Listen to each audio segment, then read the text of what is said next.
Olá pessoal, tudo bem? Sou Cristiane Ortega, psicopedagoga, neuropsicopedagoga, psicanalista, terapeuta de florais.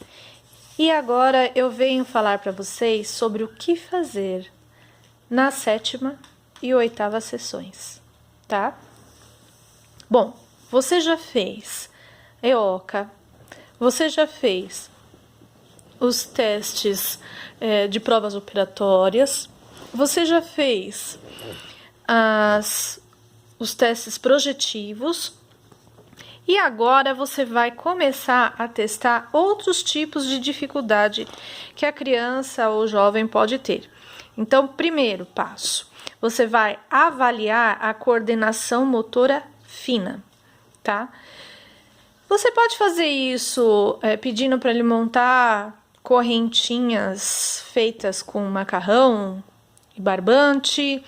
Você pode fazer isso pedindo para ele desenhar algo que você já... copiar um desenho que você mostra, um desenho simples, ou uma figura de geométrica, enfim. Você vai testar lateralidade. Na parte de lateralidade, você vai ver se ele tem noção de direita, esquerda, tá? Você vai testar o esquema corporal, ver se a pessoa não é atrapalhada, se ela tem coordenação, se ela dá trombada nas coisas.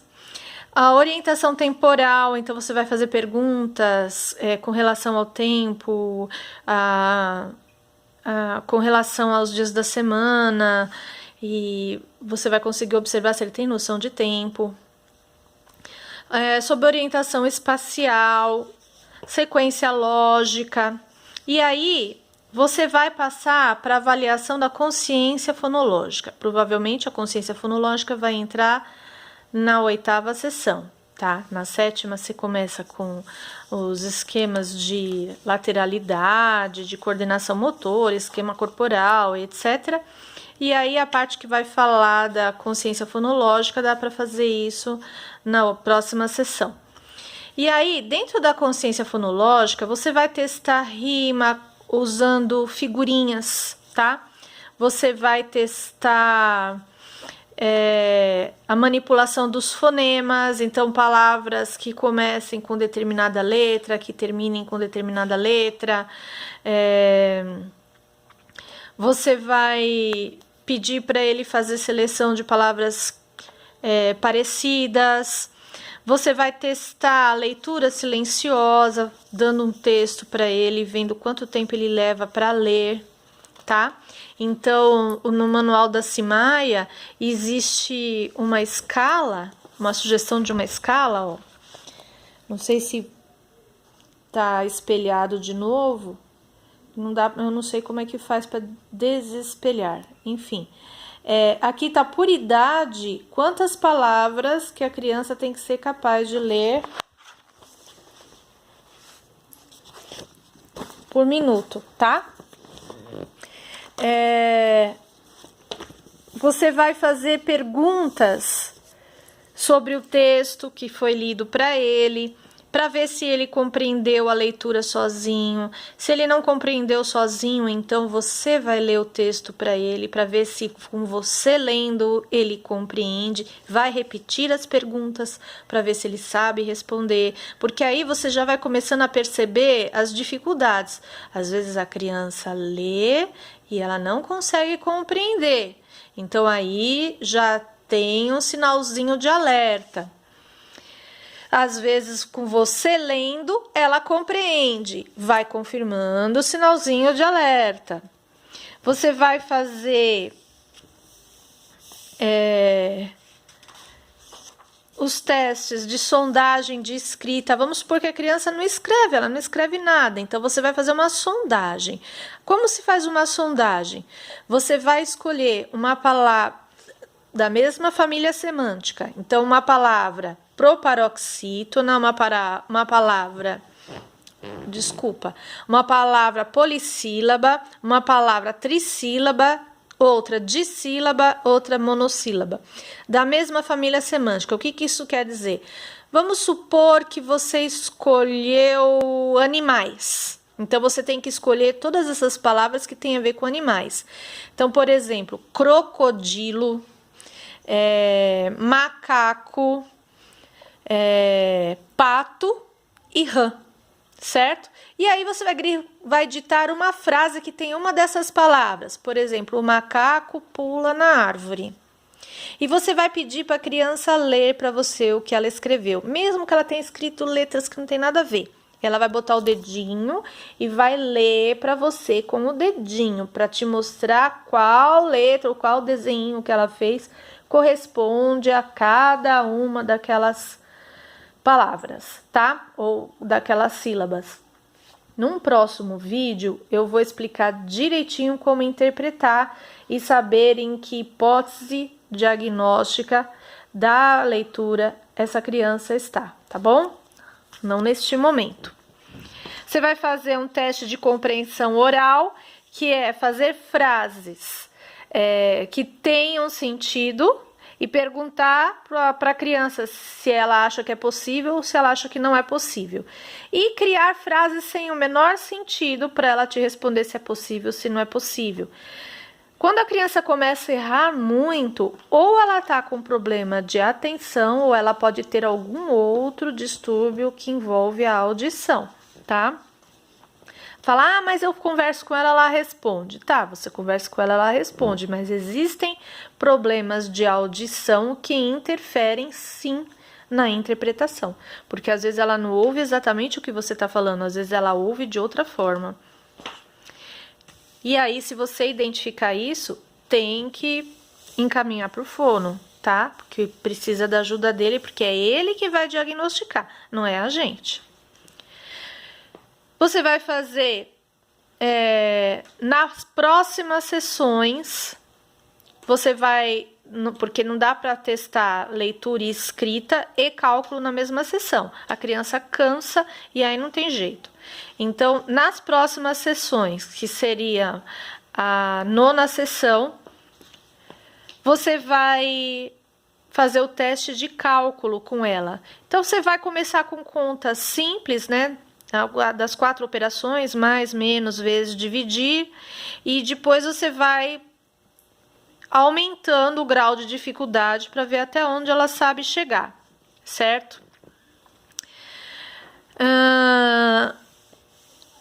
Tendo realizado todos os testes envolvendo a leitura, envolvendo o cálculo, envolvendo tudo isso, aí na última sessão, eu gosto do esquema da Simaia, a última não, a penúltima, né? Na 9ª sessão, você vai chamar a mãe e vai fazer uma anamnese.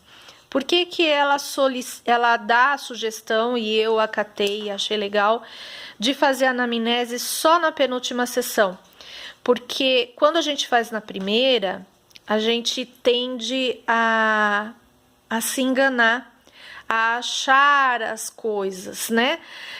A tentar adivinhar o que está acontecendo com a criança só pelas respostas das perguntas dos pais.